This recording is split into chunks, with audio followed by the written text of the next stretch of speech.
হরে কৃষ্ণ। তোমরা সবাই কেমন আছো? আশা করছি সবাই ভালো আছো, আমরাও ভালো আছি। আর আজকে প্রভুর ছুটি, ওই জন্য আমরা সবাই মিলে বেরিয়ে পড়েছি ইস্কন মন্দিরে। আজ প্রভু আর জগদীশ দুজন মিলে আছে বাস আড্ডায়, মানে বাস ডেপোর এখানে বাস সব জায়গায় যায় আর কি। এখান থেকে আমরা বাস ধরে যাবো, বাসের জন্য ওয়েট করছি, এখনও বাস আসেনি।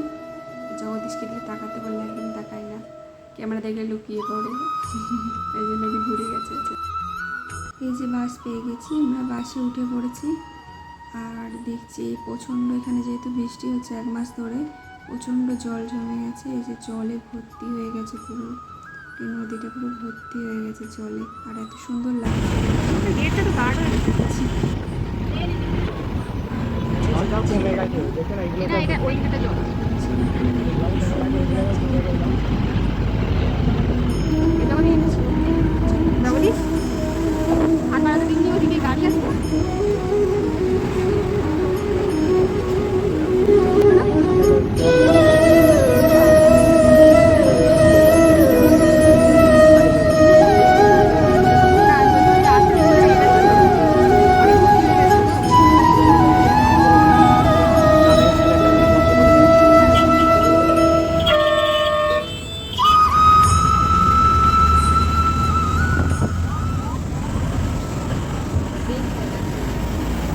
এই যে আমরা বাস থেকে নেবে আবার মন্দিরের দিকে যাচ্ছি। এখানে আমরা আগের সপ্তাহে আসবার জন্য চেষ্টা করেছিলাম, এখানে এত বৃষ্টি হচ্ছে, আমরা অর্ধেক রাস্তায় এসে ফেরত গিয়েছিলাম, কেন আসতে দেয়নি খুব, প্রচুর বৃষ্টির কারণে দিয়ে গাড়ি ঘোড়া আসতে পারেনি খুব। এই যে যাচ্ছি, ও জগদীশকে নিয়ে আছে, ওর পাপাকে ওর বেশি পছন্দ, যেন সবসময় পাপার কাছেই থাকে। যে মন্দিরটা দেখা যাচ্ছে এখান থেকে, আর মন্দিরটা দেখে তো খুব খুশি, অনেকদিন থেকে আশেপাশে করছি যে আর মানে যেতেই পারছি না, যাবো করছি, যেতেই পারছি না। দিয়ে মানে পৌঁছেছি আর কি কোনো রকমে, খুব আনন্দ হচ্ছিল।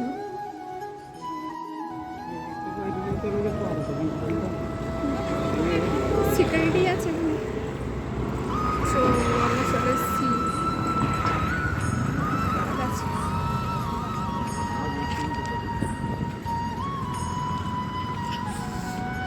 আমাদের মন্দিরে যেতে অনেক লেট হয়ে গেছিলো, বাস পাইনি ওই জন্য। আর গিয়ে আমরা ভগবান দর্শন করতে পারিনি, সেই 4টের সময় আবার গেট খুলবে, ওই জন্য অনেক 3টে বেজে গিয়েছিলো। যেহেতু আমরা গিয়ে প্রসাদ পাচ্ছিলাম, প্রভু নিজেই প্রসাদ নিয়ে এসে দিচ্ছিল, সবাই প্রসাদ পাওয়া হয়ে গেছিলো, খালি ছিল, কেউ ছিল না। আর এই যে জগদীশ এখানেতে ওর করতে খুব ভালো লাগছিল, ভগবানের মন্দিরে গিয়ে খুব আনন্দ হয়, আমাদের খুব আনন্দ হয়।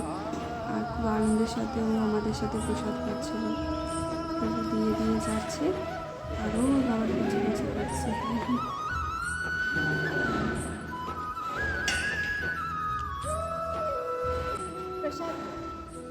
খাবে খাবে বসে খাবে, আচ্ছা ঠিক আছে। জগদীশ উকি মেরে মেরে দেখছে, কেন প্রসাদ খেতে খুব ভালোবাসে, প্রসাদ খুব পছন্দের।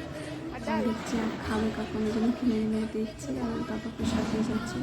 এত সুন্দর প্রসাদ, যেন অমৃতের মতো লাগে, যে কোনো প্রসাদই অমৃতের মতো লাগে। মানে ফুলকপির সবজি হয়েছিল, ডাল ছিল আর অন্ন ছিল, আর খুবই সুস্বাদু ছিল। প্রসাদ পাওয়ার পর রন্ধনশালায় কিছু রন্ধন সেবা করে তারপরে মন্দিরে চলে এসেছি, মন্দিরে ভগবানের দর্শন করতে। তো খুব সুন্দর দর্শন।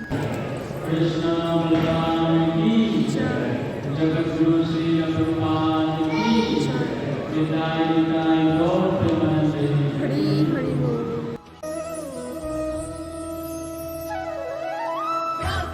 জগদীশ তো শুধু সারা মন্দির চত্বর পুরো ঘুরে ফিরছে, খালি এখান ওখান করছে, একদম স্থির হচ্ছে না, খালি যেন কী করছে, ঘুরে ঘুরে দেখো দেখো না, খালি ধুতিটা খালি পায়ে জড়িয়ে যাচ্ছে, আর ধুতি পরে খালি এদিক ওদিক এদিক ওদিক করছে।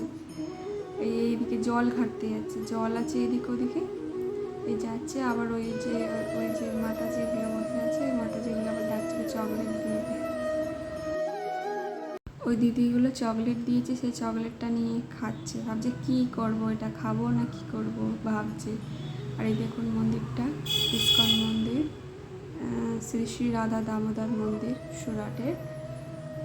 খুব সুন্দর মন্দিরটা, আমার তো খুব ভালো লাগে গেলে, এখানেতে মানে গেলে আর আসতে ইচ্ছা করে না, এত সুন্দর লাগে, ভালো লাগে।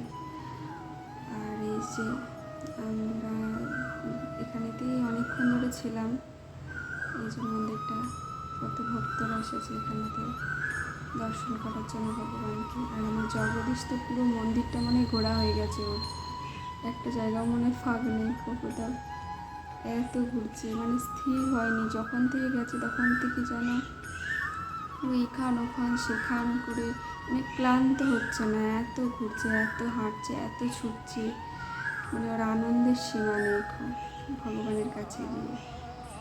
তবু আর আমি সামলাতে হিমশিম খেয়ে যাচ্ছি।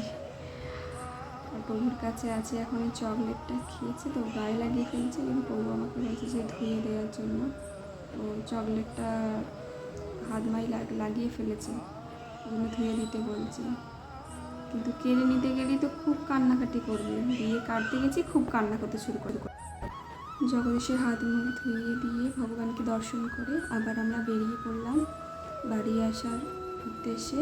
যেহেতু মন্দির থেকে আমাদের ঘরের দূরত্ব অনেকটাই বেশি, 1.5 ঘন্টা মতো লাগে, বাস চেঞ্জ করতে হয়, এই বাসটা থেকে আরেকটা আমাদের বাস চাপতে হবে আসার জন্য।